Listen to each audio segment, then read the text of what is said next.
OK，大家好啊，聽唔聽到我講嘢啊？如果聽唔到就隨時 send 個 message 俾我哋又好，話俾我哋聽又好。OK，咁我哋咧就開始啦，就你開個掣。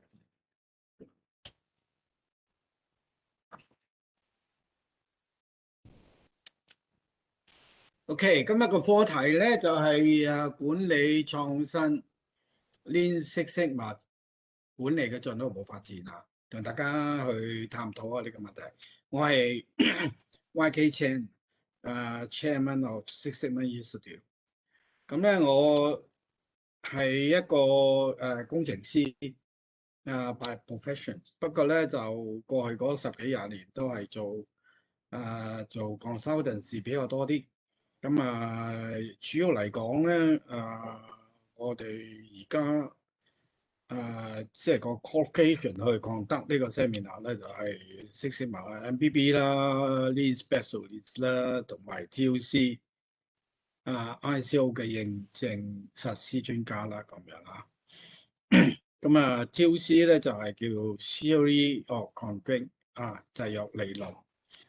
咁大致上嚟講咧，今日兩大嘅目的嘅啫，就係第一個咧就係探討Lean Six Sigma管理嘅未來嘅發展嘅方向，同埋咧介紹而家新嘅方法點樣可以增加企業嘅利潤同埋競爭力。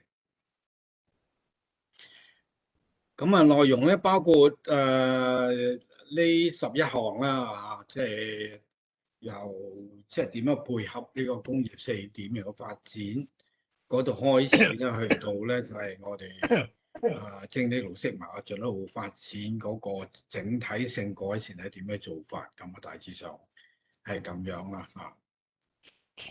咁工業4.0咧就要除咗我哋技術性創新之外咧，仲要一個即係管理嘅創新。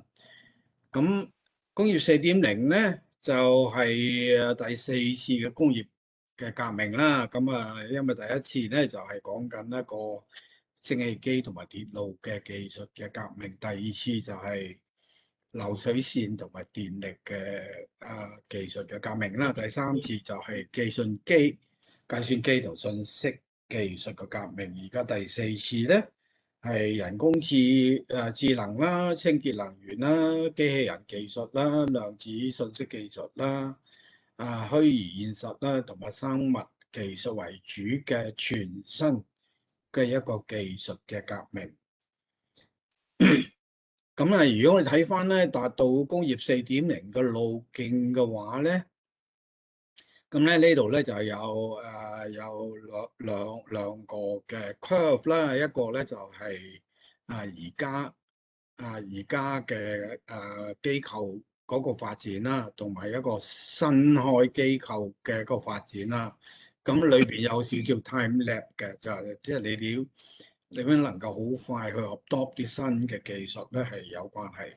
咁而家咧，我哋其實就喺度嚟㗎，係一個 board adoption of the standard solution。因為而家我哋有啲技術嘅發展咧，就而家未有一個標準，亦都未有一個共識咧，應該係點樣去做？咁由而家開始咧，我哋見到咧就好多標準化嘅嘢啦，就喺度嚟咁樣。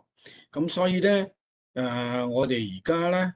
去睇咧，就係已經度過咗呢兩個 phase，去到咧就係第三個 phase，就係大量採用呢個標準解決個方案嗰個 phase 去做㗎啦。咁然後咧就係解決方案咧互相連接咧，就繼續落嚟會去做啦，係通過 Internet of Things 就去將我哋嘅所有呢啲唔同嘅部門同埋嘅 data 咧，係將佢連結好啦。咁未來嗰8年啦即係7、8年時間咧，其實咧我哋就可以咧就去達到呢個工業4.0呢一個嘅目的嘅。好啦，咁啊，但係工業4.0個發展咧，就唔係淨係一個技術嘅發展嘅，咁因為佢當然啦，就我哋講緊一個信息物理系統嘅轉變啦嚇，即係嗰啲新嘅技術、IT 技術啦、生物學技術啦、新材料嗰啲。但係工業4.0咧，亦都需要咧我哋嗰個管理4.0嘅嗰個支援嘅。譬如話生產技術啦、產品啦，佢點樣去配合到呢個新嘅技術㗎啦、服務啦，同埋我哋個商業個模式係點樣去可以同我哋新技術互相結合嘅咧？我哋講緊咧係要做第二個轉變。喺企業嚟講，除咗我哋新技術之外咧，我哋咧會有一個管理模式嘅轉變。咁物理。呢個信息物理系統嘅轉變咧，係包括乜嘢咧？咁大家都熟悉嘅互聯網啦，加上製造啦、雲平台啦、物聯網咧、大數據啦，咁樣即係希望將人同埋物同埋務服務三網咧係合一嘅。咁從而咧，使到我哋嘅產品咧係個性化啦、生產智能化啦、製造係服務化啦、組織係分散化啦，同埋製造咧資源咧係雲化嘅一個新嘅工業嘅模式。咁實現智能製造咧係要通過呢個計算機個硬件同埋軟件俾呢個機器啦賦予智能啊。所以佢可以感受到環境令到佢可以為呢個決策者咧做進一步嘅建議咁樣。咁甚至乎喺事前授權嘅情況之下咧，係自主可以做決定。咁製造工業點樣可以同供應鏈所有嘅大數據可以共享咧？係要通過呢個數據分析、優化決策啦嚟到達到嘅。咁咧，我哋可以咧就俾大家可以睇睇一個 video 我翻嚟先至俾大家睇下啦。即係個主要主要個情況咧，就係而家咧，即係我哋智能化又好，我哋機械人化又好咧，其實咧係要有個 business case，即係點樣我嘅轉變嚟講係喺不影響賺錢個狀況之下咧，嚟到去做一個演變咧就好重要嚇。咁所以咧，喺呢個 IT 轉開呢個物聯網嘅發展裏邊咧，咁我而家咧有好多我哋已經用開嘅嗰啲軟件啦，好似 MRP ERP MES 即係呢啲咧，常常我哋用開嗰啲一啲嘅解決管理問題嘅軟件咧，點樣將呢啲軟件咧配合到新嘅技術能夠去達到呢個工業4.0個物聯網嘅要求咧？咁咧，其實咧呢個裏邊嘅軟件咧，其實可以咧就從呢一啲嘅新嘅而家我哋用開Lean Six Sigma 所要用嘅鏈卷呢啲軟件裏邊咧配合，而呢個咁樣嘅結合咧，可以咧係可以達到我哋個Internet of Things工業4.0目的嘅。咁呢度咧就係 Lean Six Sigma同埋 QC 常用嘅一啲軟件嘅工具。咁企業可以做乜嘢咧？企業喺工業4.0裏邊可以做乜嘢？當然你可以審核你公司嘅數據、軟件嘅網絡同埋成熟嘅程度啦，係制定嗰個所需要發展嘅計劃啦，咁樣。咁你要試行啦，呢啲項目得唔得啦？有冇商業價值係好重要。咁釐定你嘅人力嘅資源嘅需要啦，點樣使用呢個數據分析點樣培養啲數據分析嘅人力資源咧？咁同埋咧係購買呢個數據分析嘅軟件咁因而咧可以咧就 build up 一個數據分析嘅企業文化。咁可以採取個整體嘅系統思想啦，同埋咧產品周期、生命嘅周期咧嚟到成個生命周期去考慮，係考慮點樣能夠通過呢啲咁樣嘅數據分析或者新嘅技術咧，係增加我哋客戶嘅價值，呢個係好重要嘅一環啦。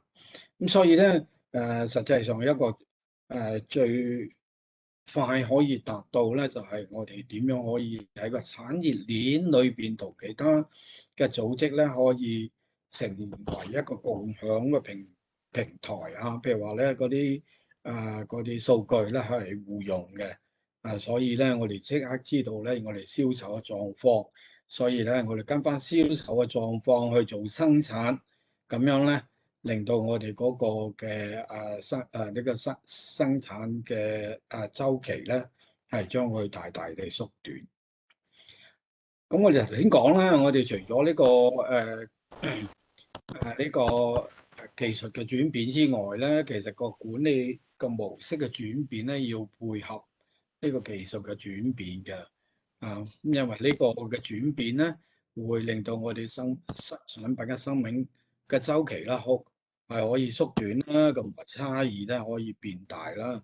點樣去將佢咧 customization 啊，即係同埋咧係可以 extend 個 service 咁樣啦。咁故此咧，我哋就需要一個數字化嘅產品同服務嘅生產模式。希望咧就可以 support 到新嘅企業裏邊啦。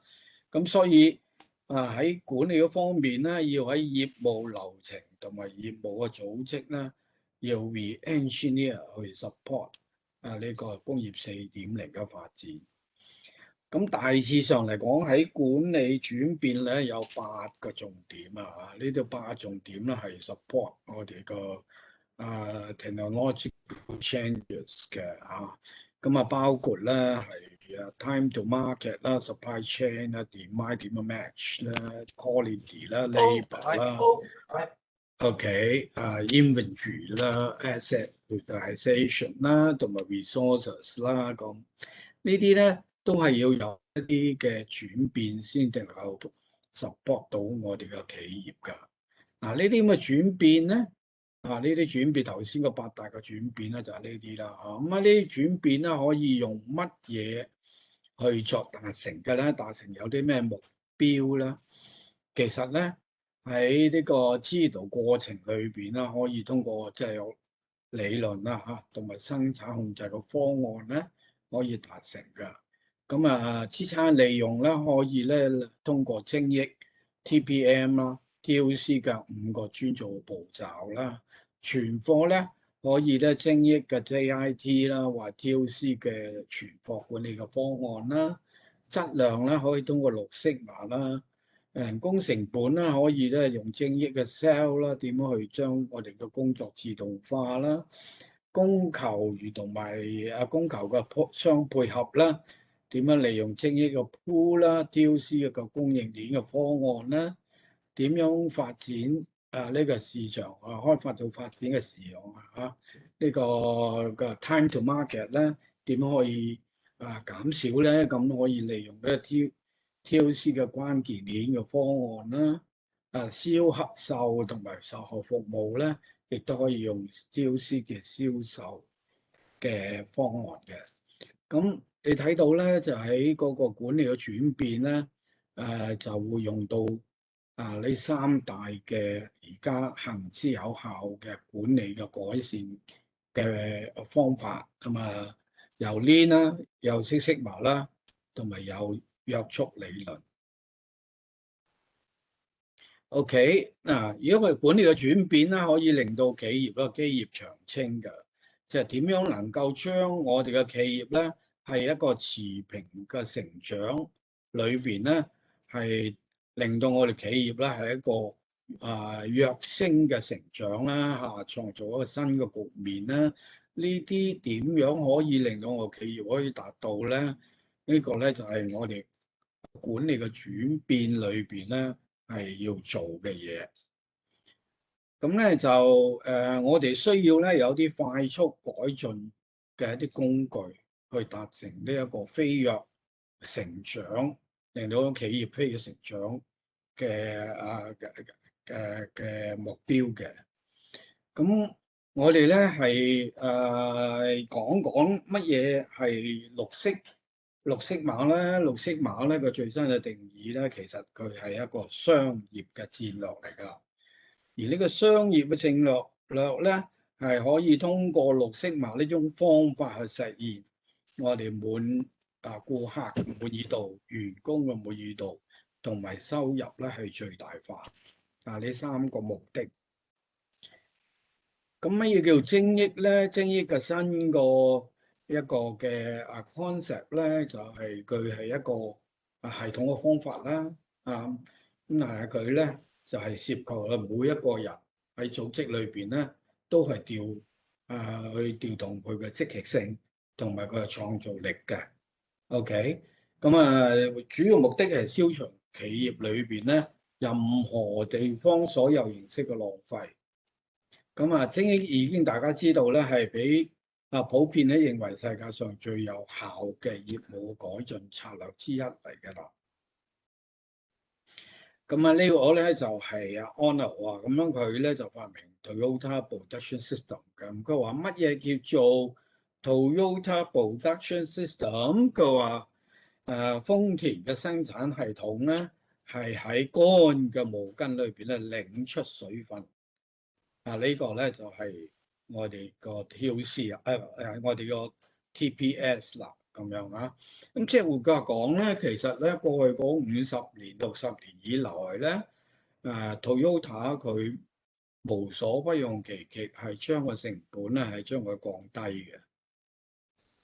OK，咁咧就提高生產力嘅新嘅方法咧，其實咧我哋講嘅咧唔係淨係話咧。係消除呢個浪費或者係簡化我哋嗰個過程啦呢個咧我哋傳統嘅 Lean 嘅方法嚟嘅。而我哋新一個方法咧，就亦都係需要咧，就係提高我哋嘅產出有效產出。咁呢個咧就係我哋所使用嘅新嘅方法。即係換句話講咧，其實新嘅方法咧係要一方面要將嗰個浪費消除，另一方面咧係要將我哋嘅產出增加。咁第三個咧，我哋頭先提及咧，就係話我哋個管理嘅轉變咧係有三大嘅方案咧可以用㗎啦。第三個咧就係約束理論啦。咩叫約束理論咧？約束理論嘅重點咧係要提高個企業嘅利潤嘅。OK，咁咧佢做法好簡單嘅啫，就揾到呢一個組織裏邊限制住呢個組織進一步發展嘅地方係邊度？呢個地方就叫做限制嘅因素，然後咧就可以用一組嘅工具同埋新嘅概念咧嚟到去改善呢一個限制嘅因素，因而咧可以增加利潤。呢個就好簡單，但係亦都係非常之有效嘅一種方法。所以 Lean Six Sigma 個發展咧係需要有一個整體嘅改善嘅技術咁即係話有一個叫做 Holistic Improvement 呢個 technique 咁呢個整體嘅改善嘅技術咧，其實咧就需要咧 integrate 咗咧 TOC 啦、Lean 啦同埋 Six Sigma呢三個嗰個嘅工具喺裏邊，令到佢能夠咧係焦點喺提高嘅收益嘅咁即係換句話講咧，Lean Six Sigma咧佢可以唔單止係可以提高產品嘅質量。亦都可以咧，係減少成本，但最重要而家嘅焦點咧，係需要提高我哋個公司嘅收益。所以咧，如果我哋能夠去將我哋公司持平成長呢個狀態咧，成為一個約束即係飛躍嘅一個改善嘅狀態咧，我哋需要嘅工具咧就有三大部分啦。咁第一部分咧，呢個整體嘅改善嘅技術咧，係愛嚟咧就係去令到我哋嘅企業咧能夠一個躍升嘅成長嘅。呢個整體改善嘅技術咧，包括咗使用呢個 Lean Six Sigma 同埋 TOC 最適當嘅工具咧去改善嘅。咁呢個整體嘅改善技術，呢個 integration 咧，其實係冇衝突嘅，因為 Lean 咧其實佢個 focus 咧係呢個 eliminate waste 啊嘛，將我哋嘅 cycle time 咧可以加速。咁 Six Sigma 咧就係我哋可以一方面可以將個成本降低啦，另一方面咧我哋又將我哋嘅質量係提高啦。咁TOC 咧約束理論咧又可以咧係增加我哋個有效產出嘅。呢三種方法咧，其實咧都會 focus 喺customer 嗰度嘅。咁所以咧，佢係冇衝突嘅。咁最好將呢種三個方法最有效嘅嘢咧結合喺上嚟。咁呢個咧就係我哋嗰個而家我哋呢個整體改善技術嘅要義啊。OK。好啦，咁樣我想舉一個例案啦嚇，有一間工廠，佢一個世界工廠嚟㗎嚇，一個集團啊，佢有21間工廠，4萬個員工，佢係做電子嘅製造商嚟㗎。咁佢嘅管理咧嘅層咧就話，我又聽過Six Sigma，又聽過 Lean 啊，又聽過咧係 TOC 啦，但係唔知道。行邊一種方法好啲喎？咁樣，所以咧佢哋決定咧就係用11間工廠咧就行一個6 Sigma嘅，4間工廠咧就行 Lean 嘅，6間工廠咧就一個 integration 就約束理論啦，加上 Lean 啦，加上Six Sigma呢個整合。咁咧經過2年嘅時間咧，係完成咗101個項目喎。咁究竟邊個會好啲咧？咁呢個咧就係個結果啦。咁如果係行 Lean 嘅工廠咧，佢貢獻財務嘅貢獻咧個比例係佔咗整體嘅4%嘅啫。Six Sigma咧係7%嘅。Integration 咧3個夾埋一齊咧就係89%。咁所以咧好重要，而家就係我哋行邊一個，而係3個都係要將佢整合，能夠更加係切合而家我哋商業嘅社會，特別係我哋管理個快速改變，去 support 我哋個 technology 個 advancement 個方面。所以咧喺以往個30年嚟講咧，我哋咧都係 more or less 咧。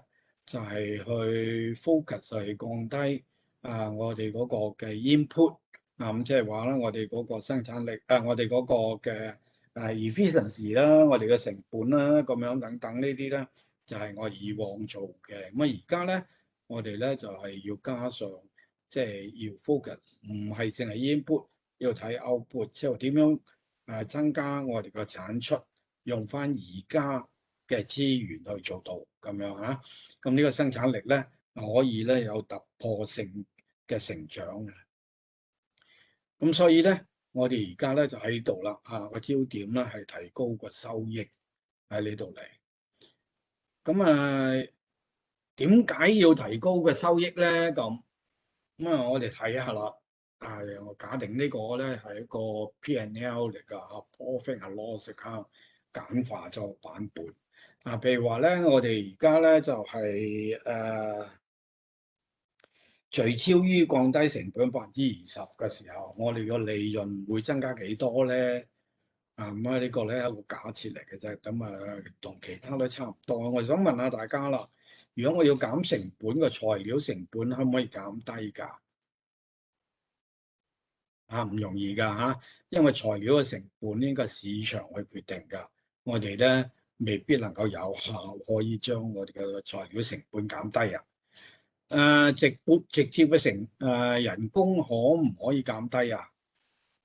呢個咧我哋唔願意，但係呢個係可以減低嘅，因為我哋決定嘅呢個人工係幾多。咁啊，間接個費用咧係咪可以減低㗎？呢個咧就唔得㗎，so call 呢個叫做咧係 fixed cost 啊。咁咧嗰啲廠皮啊、機器啊嗰啲嘢咧，其實已經喺度㗎啦。咁所以咧，我哋只能夠減低咧，就係直接嘅成本。咁故此，如果我減低20%，由10去到8嗰陣時候咧，咁對於我哋嗰個 net profit 咧係增加幾多 percent 啊？你話好嚴，即係好重要喎。我哋咧雖然減咗少少呢個直接人工，但係我 net profit 係增加40%啊。所以咧唔好睇少嗰個 cost reduction，個 cost reduction 係好重要，因為每慳1蚊現兜兜就喺個 net profit 嗰度噶啦。好啦，但係換一個嚟講，我哋唔會減少我哋嘅 cost，但係我增加我哋嘅 sales by 20%，係點樣啊？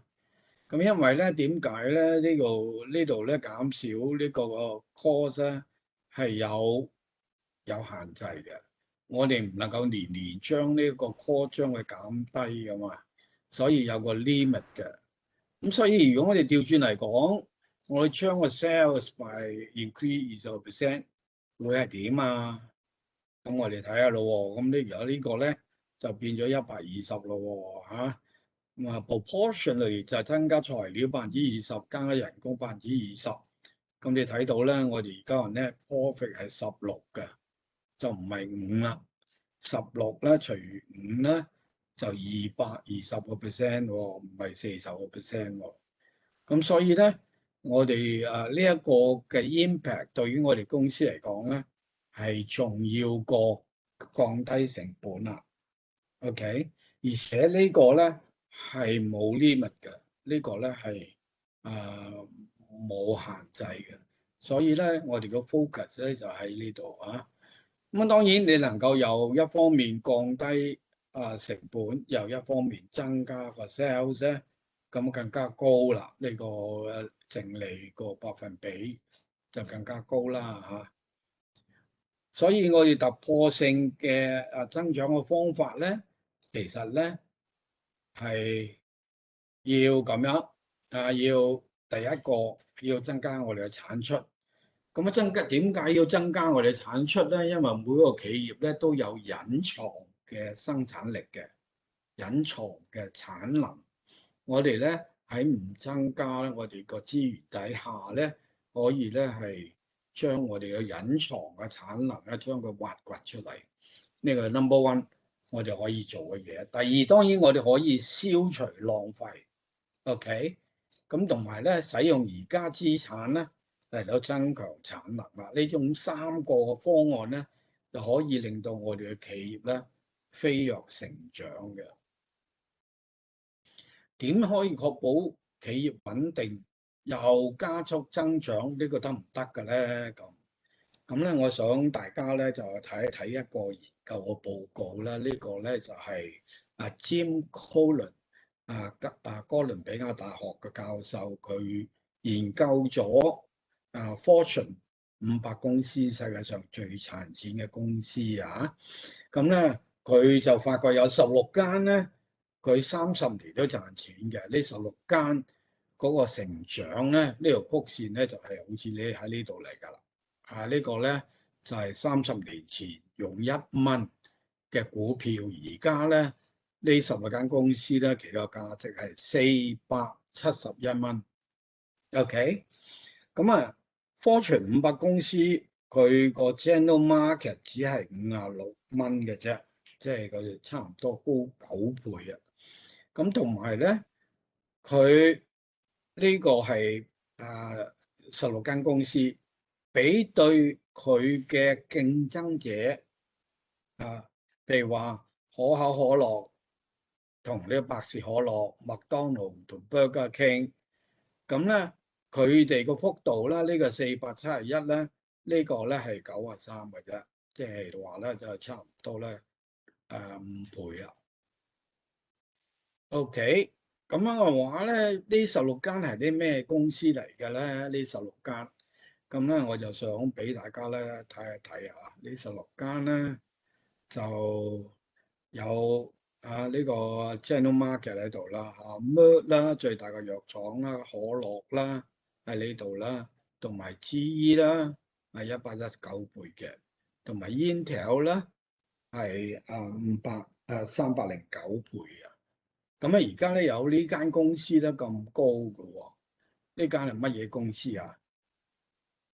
大家估下，你梗係估 Apple 啦，唔係 Apple 啊！Apple 咧個蝕個錢，佢未人入落去呢16間公司之一嘅。咁咧就呢一間咧叫做 Walgreen 啊。嗱，Walgreen 咧喺美國咧就好多嘅一個嘅賣藥嘅一個店，佢其實個業務嘅性質咧就好似香港嘅屈臣氏啊。咁你哋覺得奇怪喎？呢間 Walgreen 賣藥嘅啫嘛，賣生活嘅用品嘅啫嘛，點解佢會賺錢多過世界最大嘅藥廠差唔多9倍？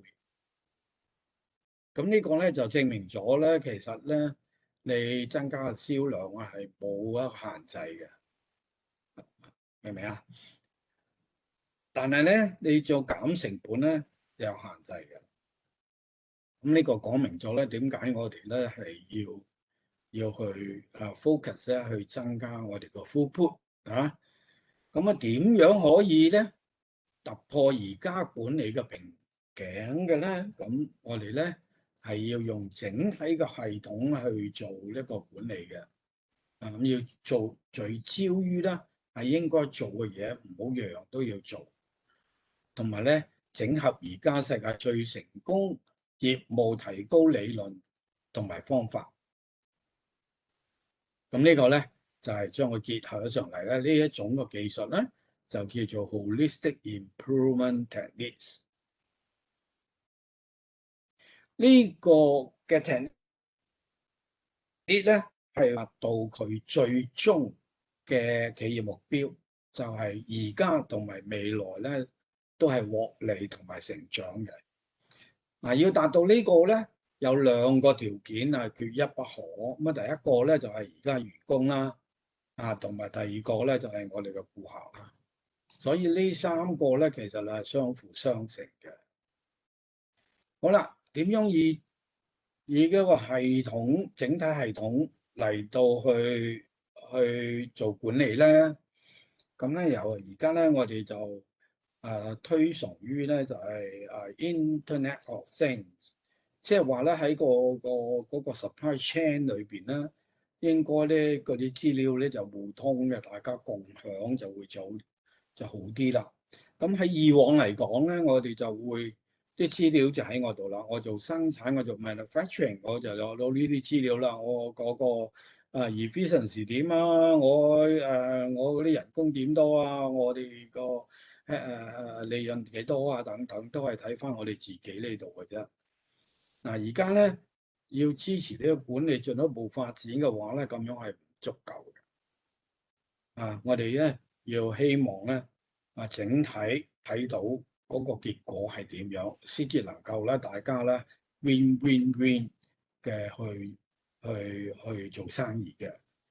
咁我想舉個例子啦，大家記得啦，2008年咧，我哋有個金融風暴啦，咁嗰陣時候咧，即係大約12月度啦，咁好多嘅製造嘅企業咧，可能記憶猶新啊，佢哋咧嗰啲訂單咧係跌咗50%嘅。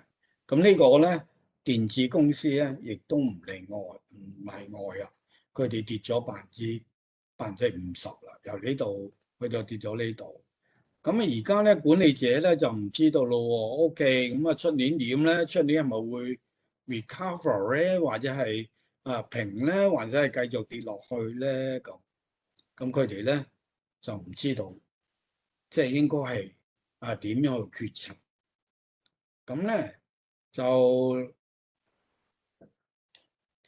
佢哋咧就要突破一個研究啦。佢唔能夠淨係問啦佢個 customer 嚇，佢呢個 distributor 或者係嗰個嗰個 brain 嗰個佢個 customer 啦，俾訂單佢嗰個，咁啊點解會少啊？同埋咧未來係點啊？佢唔知㗎喎，即係佢話俾人聽，我都唔知㗎喎，我未來係點？我點知道個經濟嘅點嘅情況咧？OK，咁所以咧佢哋要進一步去做研究，咁咧佢就發覺咧佢哋啲產品咧喺個聖誕節咧就賣得幾好嘅，因為咧個 retailer 咧知道經濟不景啊，所以咧佢會大減價，好似而家咁樣啊，我哋大減價去買嘅啊，咁佢發覺咧佢嗰個銷量咧跟翻呢個嘅 retailing 咧就係跌咗2%嘅啫，但係佢訂單就跌咗50%啦。大家諗下，點解會咁嘅？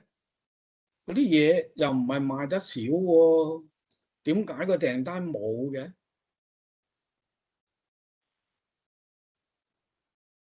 啊，點解會咁㗎？咁啊，大家咧就去諗一諗，就因為咧其實即係個 distributor 咧，因為咧佢睇唔到前景點啊嘛，所以咧佢將呢啲存貨咧就將佢咧快快脆脆賣晒佢，就唔落訂單住。咁如果咁樣咧，反映喺個 manufacturing 嗰度咧，就係我哋訂單好少啊。咁亦都唔知幾時會有訂單。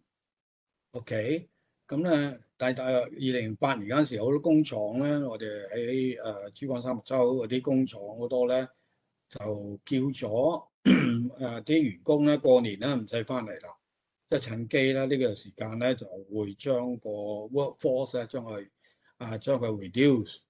但係呢啲企業咧，而家大部分咧都唔喺度啊，係因為咧喺3月份嗰陣時候咧，好多急單啊，係因為呢啲存貨咧賣晒之後咧，原來出邊仲有得賣啊，賣得去嘅，咁佢就會有急單去replenish 呢度嘅 inventory，所以你冇叫到嗰啲工人唔翻嚟嗰啲咧，嗰啲工廠咧仍然有呢個實力咧，佢就可以接晒呢啲急單啦。咁如果你將啲工人叫啲工人唔好翻嚟慳成本嘅話咧，你就接唔到呢啲急單啦嚇。咁所以咧，整體嚟講咧，我哋嗰個業務咧，未來個發展咧，就應該要係咁樣嘅嚇，即係唔單止淨係睇我哋嘅企業，唔係淨係睇呢個啦，要睇埋整體個 supply chain。咁啊，supply chain 嘅信息最好去分享，就係通過 Internet of Things 嚟到去分享啦嚇。我第二點咧，我哋要聚焦咧，應該做嘅事係乜嘢嚟咧？就係要揾出我哋制約住我哋企業進一步發展嘅樽頸啊，佢嘅制約地方喺邊度？然後我哋整合咗綠色物精益同埋約束理論呢一種咁嘅 holistic improvement techniques 咧，嚟到咧去改善突破呢個瓶頸嘅限制，令到呢個業績咧有突破性嘅增長。咁啊，舉個例子啦嚇，譬如話咧，我好多個 department 喺呢一個我個工廠裏邊咧。好多 department 有啲咧就有 spare 嘅 capacity 嘅，但係整個嘅部門咧，整個呢個生產嘅過程咧係有個樽頸嘅 department 呢個可能咧就係 likely 咧就係一個最值錢嘅 department，或者嗰啲 resources 咧係好稀有嘅，唔係好容易咧去擴充嘅呢部分咧，就制約住我哋嘅產出啊。咁如果我哋改善咧，唔係改善呢個樽頸嘅地方嘅時候咧，其實個 throughput 咧係冇幫助嘅。所以咧，我哋咧淨係做一個改善嘅啫，就係改善我哋樽頸嘅地方。如果我改善咗樽頸嘅地方咧，個 throughput咧即刻咧就會提升㗎啦。呢個咧係我哋要聚焦應該要做嘅事情。嗱，舉個例子啦嚇。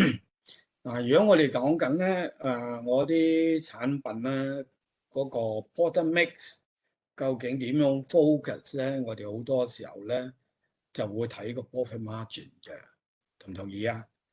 即係話咧，我每一件嘅賺錢係幾多咯？個 profit margin 幾多啦？如果 profit margin 高嘅，我就盡量賣嗰啲啦。profit margin 高嘛，係咪？profit margin 低嗰啲啊，譬如話我淨係睇每件產品嘅嗰個利潤啦，A 就最賺得多錢啦，梗係賣 A 啦，係咪？D 就弊家伙啦，賺得少錢啦，每件賺50蚊，咁啊不如唔好做啦，咁樣啊？會唔會係咁嘅情況咧？咁啊，呢個就係我哋而家咧係攞 cost accounting 咧去做 decision 嘅其中一個方案。但係有樣嘢咧，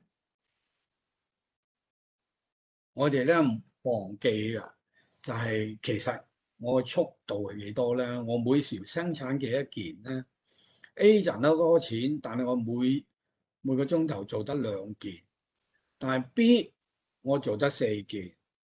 D 我做到啦，可以咧8.5件，咁嘅話，其實咧佢賺嘅錢咧，如果計翻個速度嘅話咧，啊，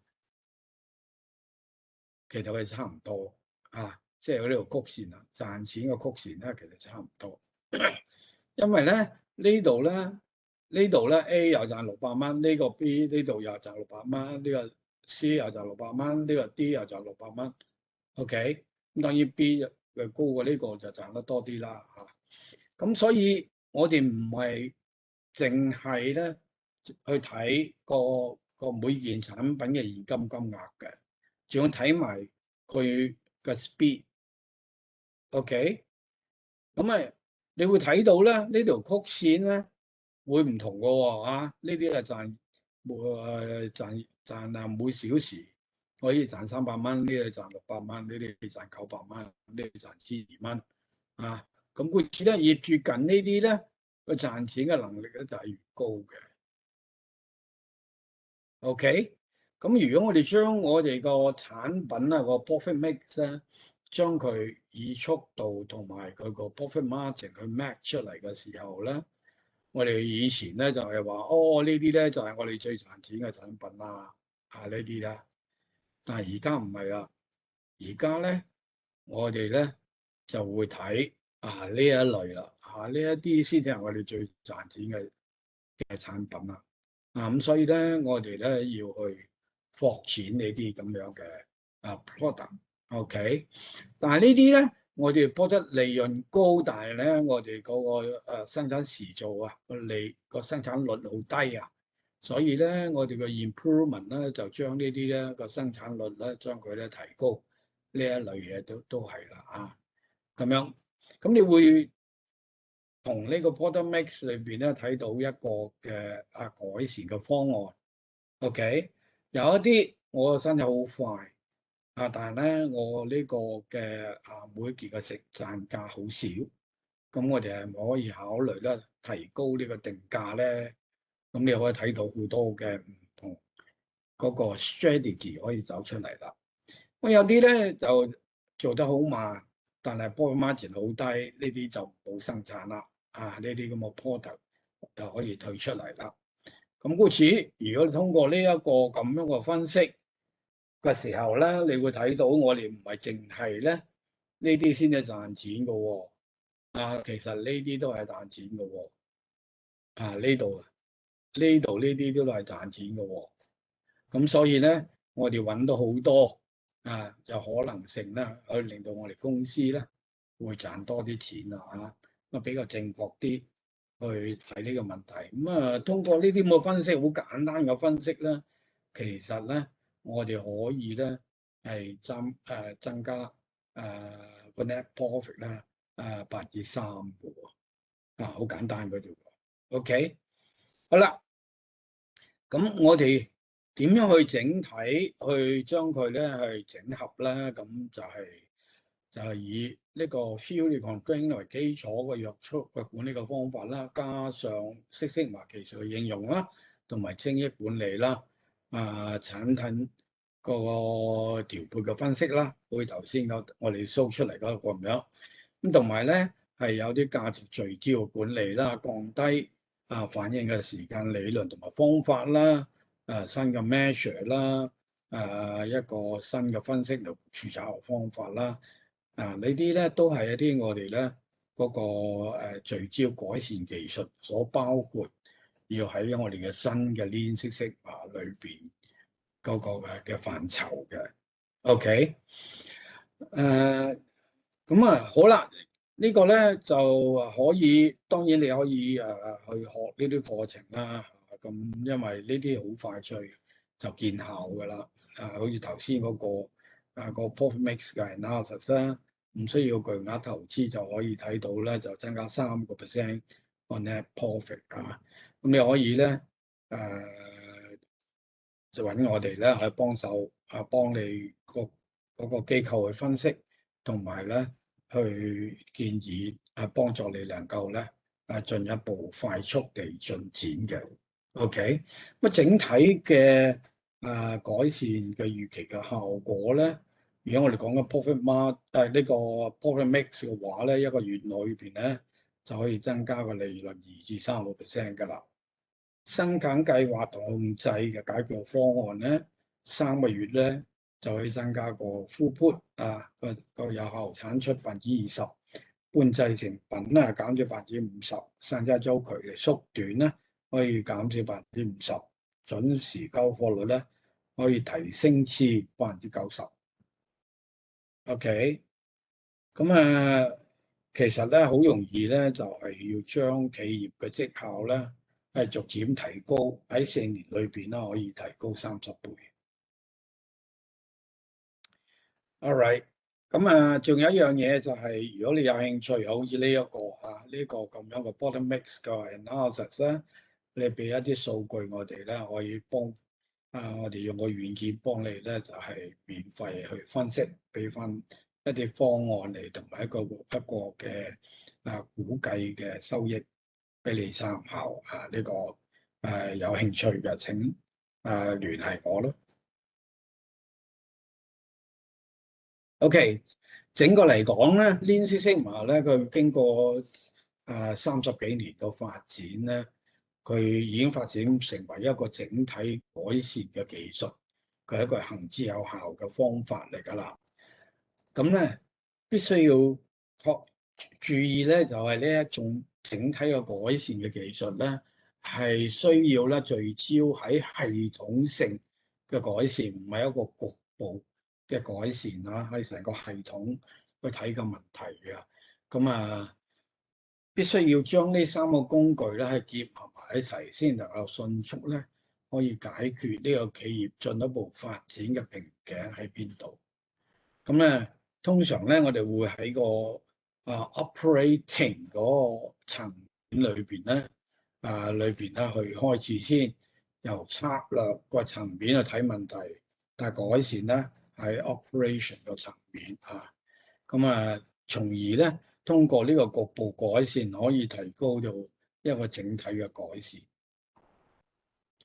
好啦，咁如果你想知道呢啲方法係點樣，咁可以學習啦，即係成為一個HIT 嘅專業人士。咁你可以咧就係參加我哋嘅 Six Sigma 嘅認證嘅課程咧，包括 Green Belt 啦、Black Belt 啦、Master Black Belt 啦、Champion 啦，同埋 Yellow Belt 嘅咁即係呢個課程咧亦都有 Lean 嘅 Practitioner 啦、Lean Leader 啦，同埋 Lean Specialist 嘅。TOC 咧就係有certificate 嘅 course 咧，有一個 executive certificate 比較專門啲嘅專家嘅課程咧，係 operation distribution 同 logistic management 嗰度。另一個咧 executive 嘅 certificate 咧喺 project management 嗰度亦都有咧就係 problem solving decision making 嘅一啲嘅方法啦，比較新啲嘅方法啦，同埋咧就係一個 performance management 同埋 throughput accounting 嘅一啲嘅專家認證嘅executive certificate course 啦。咁呢個咧，可能你哋嚟講就比較深啲嘅一個嘅knowledge 啊。咁啊，點解要L Lean Six Sigma加上 TOC 咧，要三樣都要識咧，即係你個好容易、好快速、有效地咧，將我哋個企業嘅成本降低啦，同埋將個 throughput 係增加嘅一種方法啊。咁啊，呢個比較迅速嘅，亦都係唔係好複雜嘅。呢個方法咧，可以應用喺制度部門啦、服務部門啦、你政府部門啦，同埋呢個 healthcare 其他啲服務部門啊、銀行啊、驗收公司啊，其實都係可以嘅。咁佢可以好短期咧有經濟嘅收益㗎啦。OK，咁合資格嘅專業嘅人士咧，需求咧係甚殷嘅，即係好多嘅。咁我想 show 呢個出嚟咧，就係有究竟精益綠色嘅專業人士佢可以賺幾多錢咧？咁呢個咧都好耐啦，2008年㗎。咁咧，但係我想 show 出嚟呢個咧，就係你見到咧，佢哋個收入咧係逐年咧係增加嘅。咁呢個係美金㗎，嗰個薪水嚟㗎。點解會逐年增加嘅咧？就係因為咧供不應求先有呢個咁嘅現象嘅啫。咁你可能會問啦，呢個2008年嘅咯喎，咁而家幾多啊？咁呢個咧就係今年2月份嗰個情況啊。咁2月份咧嗰個嘅嗰個 survey 嘅回收咧，就 green belt 咧就係10.6萬嘅喎。咁 black belt 咧12萬嘅喎。咁 other black belt 係15萬。咁我淨係睇翻 black belt 嚟講啦，佢係12萬啦。喺2008年咧，佢係8萬嘅。咁故此咧，其實咧就呢幾年嚟咧，佢都係升咗好多嘅。呢個咧係人工。咁喺我去移民去英國喎，喺英國請啲Six Sigma professional，佢嘅人工有大約幾多度咧？咁咧就呢個咧就喺5月份嘅數據啊。咁啊大致上嚟講咧，平均工資咧係54,000磅嘅一年啦。54,000磅咧係高過呢個平均工資㗎啦。咁喺 UK 嚟講咧，平均工資大約係唔超過4萬磅啊。咁呢個咧都係比較高㗎啦。咁啊，如果你喺 Leeds 咧呢個埠咧就11萬，喺倫敦就7萬，Swindon 咧就6.4萬如果係 Manchester 咧就5.9萬，最低咧就係Birmingham 就4.4萬嘅咁啊呢個咧係俾大家參考。咁如果我喺加拿大咁可以賺幾多啊？咁加拿大咧就可以賺大約98,000加紙啦，一年嘅 black belt 呢個咁OK，咁如果喺澳洲有幾多啊？澳洲咧，咁咧就係大致上13.4萬嘅平均工資啊。咁如果喺 Sydney 咧就高啲，Sydney 冇咁高Sydney 咧Sydney 喺度Sydney 咧就係呢個咧講緊咧就係個 benchmarking 同其他嗰啲專業人士佢個收入對比如果 operation manager 嘅話12萬，你嘅13.4萬，佢仲高過 operational manager 咁你睇到咧就係差唔多啦，即係呢個嗰啲咁樣嘅專業人士。咁新加坡有幾多啊？新加坡咧就係13萬嘅新加坡紙，呢個咧都係今年嘅 figure 嚟㗎咁最後咧你會講到咧就係喂大陸有幾多啊？咁大陸咧就地方好大啦，呢個平均數據咧就係比較低嘅2萬。25萬啊嚇，25萬一年啊咁樣。咁咧就，但係咧，即係當然你係喺上海啊，或者係喺深圳咁啊，會高啲啦嚇。咁你如果你喺其他地方，可能會低啲啦咁樣。咁啊，大家最關心嘅香港大約幾多啊？咁啊，大約香港咧就 Black Belt 嚟講係76萬啦。OK，咁你 compare with 其他啲啊 professional 咧，你會睇到咧就係其實都會差唔多啦嚇。OK，咁啊你可以咧就試下喺網度裏邊去炒一炒啊，咁啊揾到工作嘅咧，咁你可以打咧香港 Six Sigma Black Belt 咁樣啊，咁啊你炒到咧，其實佢好多職位咧都需要呢個 qualification，佢未必一定係話叫做 Black Belt 啊，可能佢叫做business improvement manager 或者 whatever 嘅名啦。咁但係咧就好多嘅，咁好似呢個嚟講咧就叫做 Senior Business Process Improvement Manager。咁當然咧佢會需要咧個 Master Black Belt 嘅 qualification 啊，咁 part of the requirement 嚟嘅。未話咧，如果有一個 general manager 咧，當然呢佢有 lean 啦、just in time、Six Sigma 啦呢啲咁嘅 qualification 啦，呢啲show 出嚟，其實佢嗰個需求咧，其實都幾多咁。我咧大家可以試下啦嚇。咁啊，成為 LSS 間就 TOC 專業人士有冇好處咧？咁啊，對你嘅未來嘅 career 咧嗰個影響咧就比較大嘅喎嚇。咁啊，會幫助你嘅職業生涯啦，可以實現你嘅長遠嘅目標啦。OK，亦都可以咧增加更加嘅薪水同埋新嘅職業啦。啊，咁呢啲咧都係呢個 Six Sigma裏邊啦。你未必一定係做 Black Belt 啊，你可以咧就有咗呢啲嘅分析數據分析嘅技巧同方法咧，你能夠做你嘅工作更加好啊！攞數據 fact base 去 make decision 就更加會有效啦。對於你升職咧會好有幫助嘅。OK，咁啊點樣開始啊？點樣成為一個呢個即係專業人士？點樣開始啊？咁咧你可以咧簡單嚟講就係由呢個綠帶開始咯。咁啊大約係4天嘅課程啦嚇。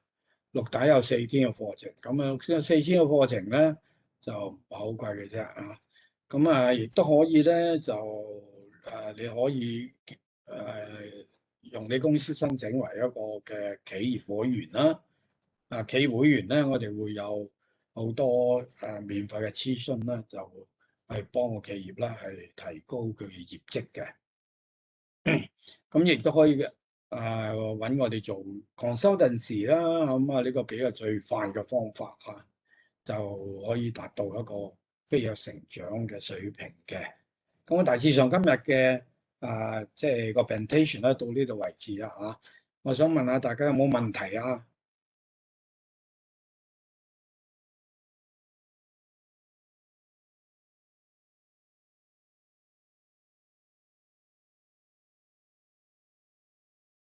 冇人問題啊？冇人有問題啊？